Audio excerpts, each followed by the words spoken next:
नमस्कार दोस्तों, स्वागत है आपका हमारे चैनल पर फिर से एक बार नई कहानी के साथ। तो चलिए बिना समय गवाए कहानी को शुरू करते हैं। बड़ी बहू अभी हॉल में सफाई कर ही रही थी कि इतने में छोटी बहू एक कटोरी गरम तेल लेकर आई और वहां बैठी अपनी सासू माँ से बोली, लाइए माँ जी, मैं आपके पैरों की मालिश कर दूं।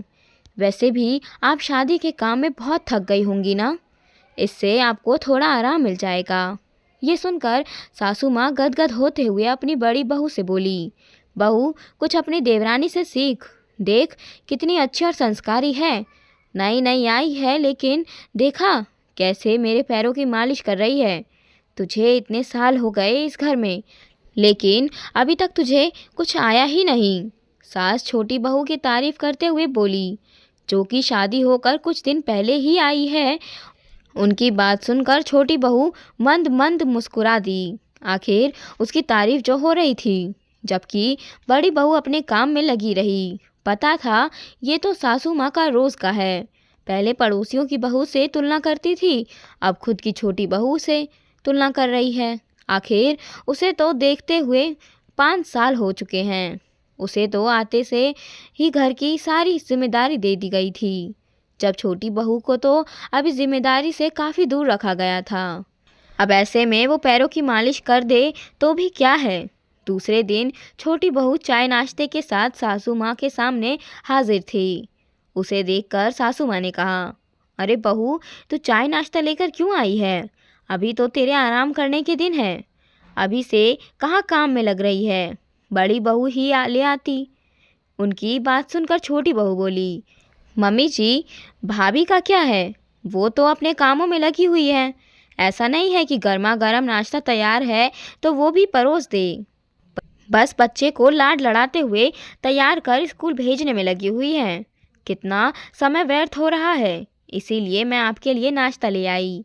और फिर सासू माँ के पास नाश्ता रखते हुए बोली, मम्मी जी, मैं जब से आई हूँ तब से देख रही हूँ कि आप अपनी सेहत का बिल्कुल भी ध्यान नहीं रखती हो।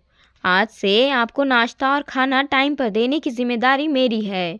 ये सुनकर सासू माँ गदगद हो गई और बड़ी बहू को सुनाते हुए बोली, देख इसे कहते हैं सेवा भाव। तूने तो 5 साल में मेरी सेवा कभी इस तरह से नहीं की। मेरे नाश्ते खाने का कभी ध्यान नहीं रखा। कुछ सीख अपनी देवरानी से, बड़ों की इज्जत कैसे की जाती है वो तुझे बताएगी। लेकिन इस बार भी बड़ी बहू ने कोई जवाब नहीं दिया और अपने कामों में लगी रही। आखिर उसे अपने बेटे को टाइम से स्कूल जो भेजना था, पर मन ही मन सोचने लगी कि एक बार छोटी बहू के भी बच्चे हो जाने दो, उसे भी सब पता चल जाएगा। इधर सासू माँ नाश्ता करने लगी और उधर छोटी बहू मनुहार कर उन्हें खिलाने लगी। 2 दिन बाद छोटी बहू अपने मायके गई। जब वहाँ से लौट कर आई तो सासू माँ के लिए तोहफे खरीद कर लाई थी। ये देखकर सासू माँ ने उसे खूब आशीर्वाद दिए और बड़ी बहू को दिखाते हुए उससे कहा, तू तो कभी मेरे लिए कुछ लेकर नहीं आई। देख तेरी देवरानी को, परिवार में रहना जानती है, बड़ों का सम्मान करना जानती है। और एक तू थी जो पलट कर जवाब दे देती थी, कभी हमारे लिए कुछ ढंग का लेकर नहीं आई। सही कहा मम्मी जी, मतलब आप भी मानती हैं कि मैं आपके लिए सामान तो लेकर आई हूँ, पर वो आपके अनुसार ढंग का नहीं था। अब बताओ आप ही, जब आप मेरे मुंह पर ही मेरे लाए हुए तोहफों की बुराई कर देती थी, तो भला मेरा आपके लिए तोहफा लाने का मन कैसे होगा? बड़ी बहू ने पलट कर कहा, बड़ी बहू अपनी गलती तो तू कभी नहीं मानती है, बस पलट कर जवाब देने को तैयार रहती है। अगर मैंने पलटकर जवाब नहीं दिया होता तो आज आपकी छोटी बहू पलटकर जवाब दे रही होती, क्योंकि आपको बहू की लाई हुई सभी चीज़ों में कमियां ही नज़र आती थी। बड़ी बहू ने कहा तो सासू माँ तुनकने हुए बोली, बड़ी बहू, तुम्हें बिल्कुल तमीज़ नहीं है क्या? तुम छोटी बहू के सामने ऐसे कैसे मुझसे पलटकर जवाब दे रही हो? यही सब सिखाया तुम्हारे परिवार वालों ने? अब तुम खुद अपनी इज्जत छोटी बहू के सामने घटाना चाहती हो तो मैं क्या कर सकती हूँ?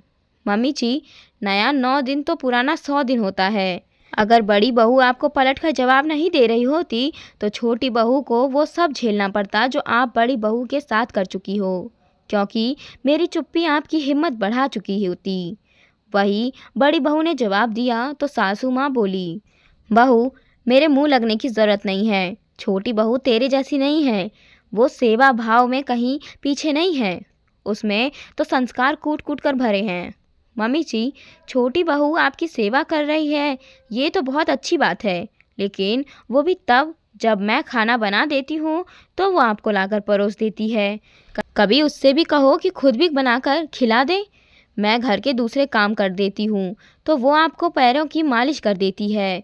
उससे भी कहिए कि घर के काम भी कर लिया करे। उसे लगता है कि मैं बच्चों के साथ समय व्यर्थ करती हूँ, तो एक बार जब वो माँ बनेगी उस समय अपने बच्चों को छोड़कर वो घर के सारे काम के साथ आपकी सेवा कैसे करेगी वो भी देख लेंगे। मैं भी यही हूँ, वो भी यही है। मुझे तो कुछ भी तैयार नहीं मिलता था।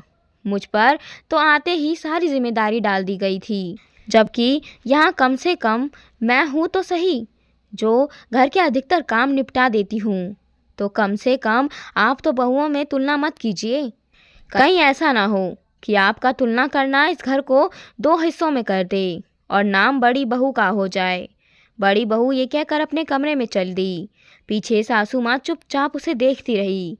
ये देखकर छोटी बहू बोली, मम्मी जी जाने दीजिए, भाभी जी तो चिढ़ती हैं कि मैं आपकी सेवा करती हूँ। उसकी बात सुनकर सासू माँ खुश हो गई।